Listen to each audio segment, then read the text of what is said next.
Assalamualaikum warahmatullahi wabarakatuh. Perkenalkan saya Ine Fitriani. Saya kelas R18B dengan NIM 428211110078. Saya prodi manajemen dari Fakultas Ekonomi Bisnis di Universitas Tangerang. Di video kali ini saya akan membahas materi mengenai pengertian dan fungsi pasar, bentuk-bentuk pasar, dan segmentasi pasar. Langsung saja, materi pertama yaitu adalah pengertian dan fungsi pasar. Pasar diartikan sebagai tempat bertemunya pembeli dan penjual. Pengertian pasar tersebut adalah pengertian pasar secara konkret. Pasar sebagai tempat transaksi jual beli antara pedagang dan pembeli dapat terbentuk dengan adanya syarat-syarat sebagai berikut. Yang pertama yaitu adalah adanya penjual. Yang kedua adanya pembeli. Yang ketiga tersedianya barang yang diperjualbelikan. Yang keempat terjadinya kesepakatan antara penjual dan pembeli. Berikutnya yaitu adalah fungsi pasar dalam kegiatan ekonomi. Terdapat 3 macam, yaitu yang pertama adalah fungsi distribusi pasar. Berfungsi untuk mendekatkan jarak antara konsumen dengan produsen dalam melaksanakan transaksi. Memiliki fungsi distribusi untuk menyalurkan barang-barang hasil produksi kepada konsumen. Yang kedua yaitu adalah fungsi pembentukan harga. Sebelum terjadi transaksi jual beli, terlebih dahulu dilakukan tawar-menawar, sehingga diperoleh kesepakatan harga antara penjual dan pembeli. Yang ketiga yaitu adalah fungsi promosi pasar, merupakan sarana paling tepat untuk ajang promosi karena di pasar banyak dikunjungi para pembeli. Pelaksanaan promosi dapat dilakukan dengan berbagai cara, misalnya yaitu memasang spanduk, membagikan leaflet atau brosur penawaran, dan lain-lain. Selanjutnya, ada bentuk-bentuk pasar. Yang pertama, bentuk pasar menurut sifat atau wujud barang dan cara penyerahan.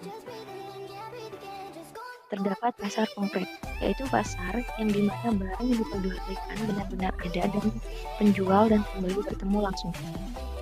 Ciri-ciri dari pasar konkret ini yang pertama adalah transaksi dilakukan secara tunai. Yang kedua, barang dapat dibawa atau diambil saat itu juga. Yang ketiga, barang yang diperjualbelikan benar-benar ada atau nyata. Yang keempat, penjual dan pembeli bertemu langsung. Berikutnya ada pasar abstrak, yaitu pasar yang dimana barang yang diperjualbelikan tidak tersedia secara langsung dan antara penjual dan pembelinya tidak bertemu secara langsung. Ciri-cirinya yaitu adalah penjual dan pembeli berada di tempat yang berbeda dan kejauhan jaraknya. Yang kedua, transaksi dilandasi oleh rasa saling percaya. Yang ketiga, barang yang diperjualbelikan tidak tersedia, hanya contoh saja. Yang keempat, transaksi dilakukan dalam partai besar. Berikutnya, bentuk pasar menurut luas wilayah kegiatannya. Dapat dibedakan menjadi yang pertama, ada pasar regional. Adalah pasar yang daerah pemasarannya meliputi beberapa negara pada wilayah tertentu. Misalnya di kawasan Asia Tenggara dibentuk AFTA. Berikutnya itu ada pasar internasional. Adalah pasar yang daerah pemasarannya mencakup seluruh kawasan dunia. Misalnya pasar kopi di Brazil, pasar wol di Sydney, Australia. Berikutnya itu adalah pasar lokal. Pasar lokal yaitu adalah pasar yang daerah pemasarannya hanya meliputi daerah tertentu, yang pada umumnya menawarkan barang yang dibutuhkan masyarakat di sekitarnya. Misalnya, pasar klewer di Solo yang menyediakan berbagai jenis kain batik. Materi berikutnya itu ada yang ketiga, bentuk pasar menurut organisasi atau hubungan antara pembeli dan penjual. Terdapat poin pertama yaitu adalah pasar persaingan sempurna. Adalah pasar yang terdapat banyak penjual dan pembeli, sehingga harga tidak bisa ditentukan oleh masing-masing penjual atau pembeli. Dengan ciri-ciri yang pertama, penjual dan pembeli bebas keluar masuk pasar tanpa hambatan. Yang kedua, pengetahuan penjual dan pembeli tentang pasar sempurna. Yang ketiga, penjual dan pembeli banyak. Yang keempat, barang yang diperjualbelikan bersifat home in.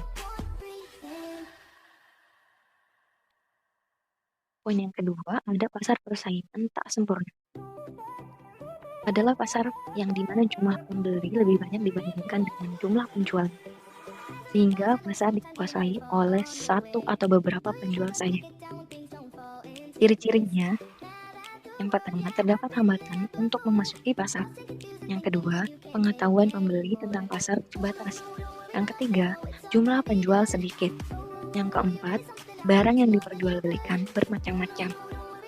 Salah satu bentuk pasar yang termasuk pasar tidak sempurna adalah pasar monopoli, pasar duopoli, pasar oligopoli, dan pasar monopolistik. Berikutnya, masih mengenai bentuk-bentuk pasar. Di poin 4, menurut waktu penyelenggaraan dapat dibedakan menjadi yang pertama, pasar harian adalah pasar yang dilakukan setiap hari. Contohnya adalah pasar-pasar tradisional di lingkungan rumah yang menjual kebutuhan pokok sehari-hari. Yang kedua, ada pasar mingguan. Adalah pasar yang dilakukan hanya setiap seminggu sekali. Yang ketiga, pasar bulan. Adalah pasar yang dilakukan sebulan sekali. Biasanya terdapat di sekitar pabrik dan dibuka setiap kali karyawan pabrik tersebut menarik gaji. Yang keempat, pasar tahunan. Adalah pasar yang dilakukan setahun sekali. Pasar ini diselenggarakan berkaitan dengan acara atau kegiatan dan sering digunakan sebagai ajang pameran atau promosi. Contohnya itu adalah Pekan Raya Jakarta. Berikutnya masih dalam bentuk pasar. Di poin kelima ini ada menurut jenis barang yang diperjualbelikan. Dapat dibedakan menjadi yang pertama ada pasar barang distribusi. Adalah pasar yang menjual faktor-faktor produksi. Misalnya bursa tenaga kerja, pasar mesin-mesin produksi, dan lain-lain. Yang kedua yaitu ada pasar barang konsumsi. Adalah pasar yang menjual barang-barang yang secara langsung dapat dikonsumsi atau dipakai. Contohnya pasar buah, pasar ikan, pasar pakaian, dan lain-lain. Berikutnya ada segmentasi pasar. Adalah proses mengidentifikasi dan menganalisis kelompok pembeli di pasar produk dengan karakteristik tanggapan yang hampir sama. Misalnya dalam hal frekuensi pembelian. Mengapa diperlukan segmentasi pasar? Yang pertama, kebutuhan atau keinginan konsumen yang berbeda-beda. Yang kedua, konsumen mempunyai preferensi dan prioritas pada pola konsumsi yang berbeda. Yang ketiga, kemampuan perusahaan untuk memuaskan kebutuhan atau keinginan konsumen sangat terbatas. Berikutnya itu adalah segmentasi pasar dan proses strategi pergerakan pasar. Segmentasi pasar dan mulai dari peluang. Segmentasi pasar merupakan proses menempatkan pembeli dalam pasar produk pada kelompok-kelompok sehingga setiap anggota kelompok menunjukkan respon yang serupa dan strategi positioning tertentu. Serupa dalam jumlah dan frekuensi pembelian, kesetiaan pada merek tertentu, penggunaan suatu produk. Jadi, segmentasi adalah proses untuk mengelompokkan pembeli pada pasar total. Peluang untuk melakukan segmentasi terjadi apabila perbedaan permintaan oleh pembeli. Berikutnya, menyesuaikan peluang dengan kemampuan. Keunggulan kompetitif dan peluang pasar merupakan hasil dari analisis segmen. Segmen pasar yang spesifik dapat diidentifikasikan. Yang pertama, menyesuaikan preferensi pembeli dengan kemampuan perusahaan. Yang kedua, membandingkan kekuatan atau kelemahan perusahaan dengan pesaing pada tiap segmen. Berikutnya itu adalah market targeting dan strategi positioning. Berkaitan dengan evaluasi dan pemilihan satu atau lebih segmen yang memenuhi syarat yang disesuaikan dengan kemampuan organisasi. Strategi positioning merupakan kombinasi dari manajemen kegiatan perusahaan untuk menentukan kebutuhan atau keinginan tiap segmen. Manajemen perusahaan harus memikirkan bagaimana mempengaruhi pembeli untuk memposisikan produk di mata dan pikiran. Mengidentifikasi segmen pasar. Setelah pasar diputuskan akan disegmentasikan. Satu atau lebih variabel dipilih untuk mengidentifikasi segmen. Berikut ini adalah karakter dari manusia dan organisasi pasar konsumen.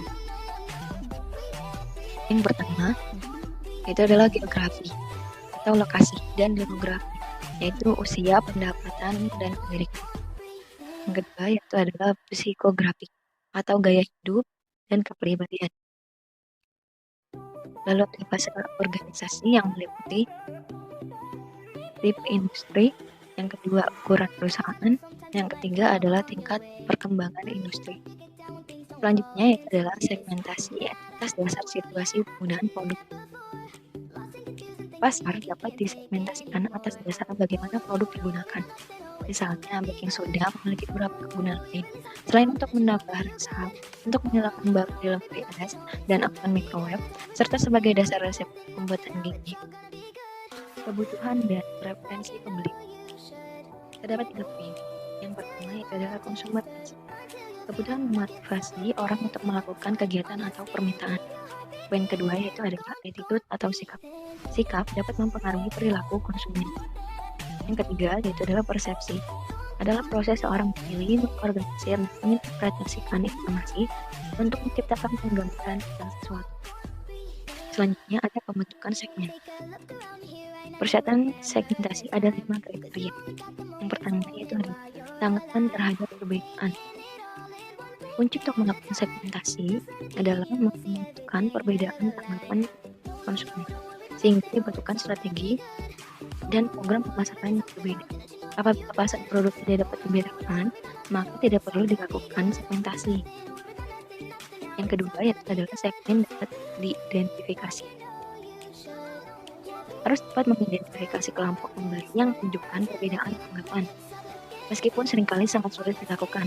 Contohnya, variasi jumlah pembelian di pasar ada kemungkinan tidak dapat digunakan untuk mengidentifikasi perbedaan tanggapan. Yang ketiga, segmentasi dapat dilaksanakan. Organisasi harus dapat menjalankan strategi program pemasaran pada setiap segmen yang dipilih, termasuk mempertimbangkan banyaknya pesaing pada segmen yang dipilih. Yang keempat, biaya atau manfaat segmentasi. Segmentasi harus mempunyai nilai jika dilakukan. Tujuan melakukan segmentasi adalah untuk memperoleh pendapatan yang lebih baik pada berbagai variasi. Yang kelima, biaya stabilitas setiap saat. Harus menunjukkan kestabilan setiap saat sehingga usaha-usaha pemasaran yang dilakukan akan memberikan hasil yang memuaskan. Berikutnya, perbedaan diferensiasi produk dengan segmentasi pasar. Diferensiasi produk adalah pandangan pembeli terhadap produk yang ditawarkan perusahaan dibandingkan dengan karakteristik produk fisik atau non-fisik pesaing, termasuk harga. Dengan menggunakan strategi diferensiasi produk, perusahaan dapat memfokuskan pada seluruh pasar atau satu atau lebih segmen. Perusahaan pesaing akan mendiferensiasikan produk yang ditawarkannya untuk memperoleh keunggulan bersaing dari kelompok pembeli sasaran yang sama. Segmen dapat dibentuk dengan yang pertama, mengkelompokkan konsumen, menggunakan karakteristik deskriptif dan memberikan tanggapan yang berbeda di antara kelompok.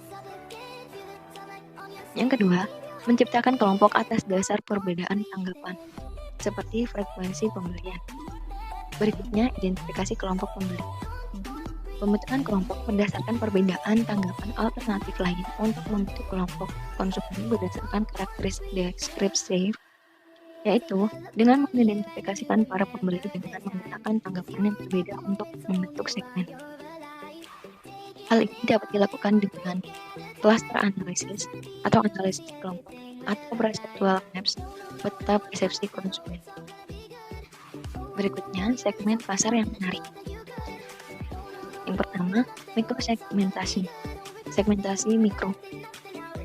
Bentuk segmentasi yang menggunakan satu atau lebih variabel segmentasi, yang hasilnya berupa segmen-segmen kecil menentukan desain marketing mix yang berbeda. Yang kedua, mass customization. Penyeragaman produk secara massal. Menghasilkan produk yang seragam dalam jumlah banyak pada harga yang tidak terlalu tinggi. Yang ketiga, variety seeking. Strategi produk dengan memberi kesempatan konsumen untuk menentukan pilihannya dengan pilihan produk yang unik. Sudah selesai dalam pembahasan materi kali ini. Mudah-mudahan dapat dipahami oleh semua yang mendengarkan dan melihat video ini.